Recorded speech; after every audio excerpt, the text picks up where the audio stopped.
Hello everyone, today in this video we'll fight against the advanced character of our world around us, and today we will just talk about the way how one should read the things that are reported in media.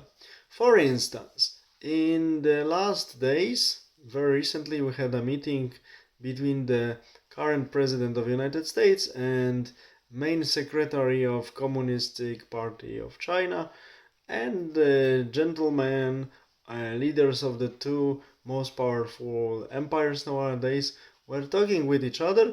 And after this meeting, the leader of the United States of America announced that US is coming back to the old good tradition, that they will start performing some nuclear tests. And of course, this news just triggered many comments. Oh, China won with US. US showed weakness, or US won with China. Blah blah blah blah blah blah blah. Of course, people very often want to have many clicks and many views collected. That is why they are giving fancy titles to their articles, videos, podcasts, whatever. That is why. But how to interpret this? What happened?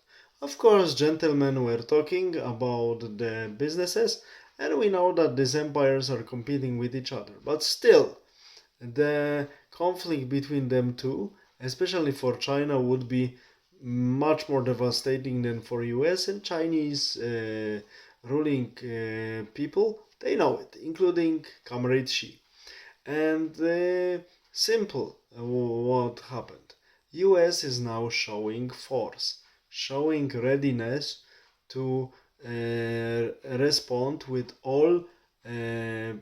with all possible mights, by all means, in case China does something stupid.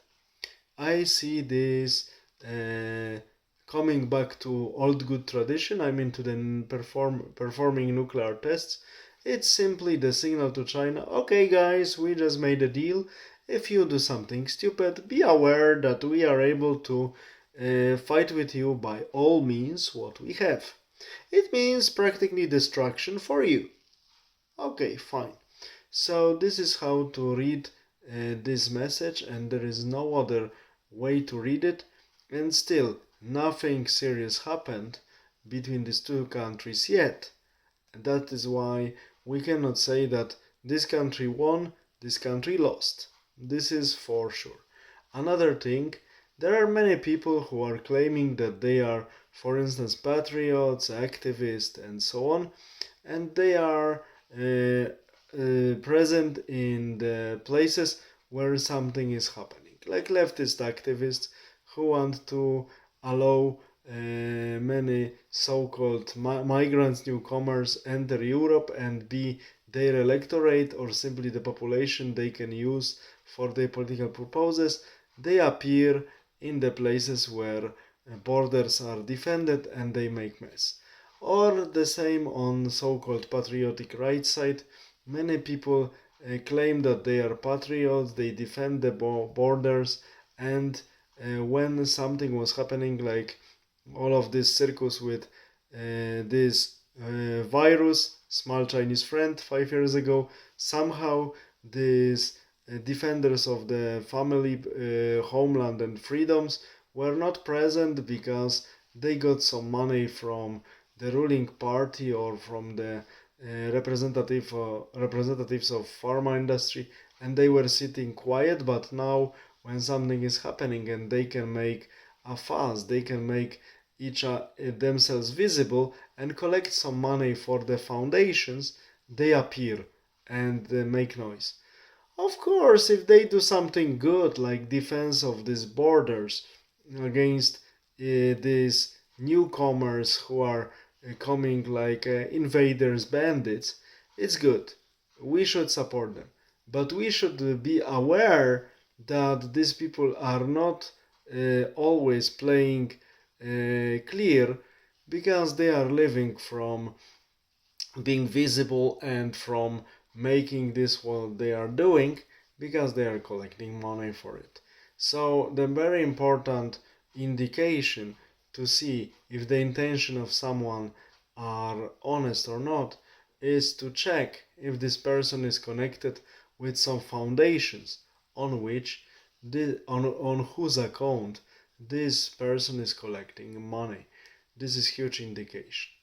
Of course, but we as citizens, we as voters, we should be smart and support different initiatives selectively. We should have knowledge, be smart, and know what to support, what not to support, what is serving us, what's not serving us. That's it. And we should be careful for people who are doing their political activism for money, because regardless of the political spectrum they claim to represent, because we want to have really people who are dedicated and people who really serve our values and help us to preserve them and defend them, not people who make living from pretending that they do so.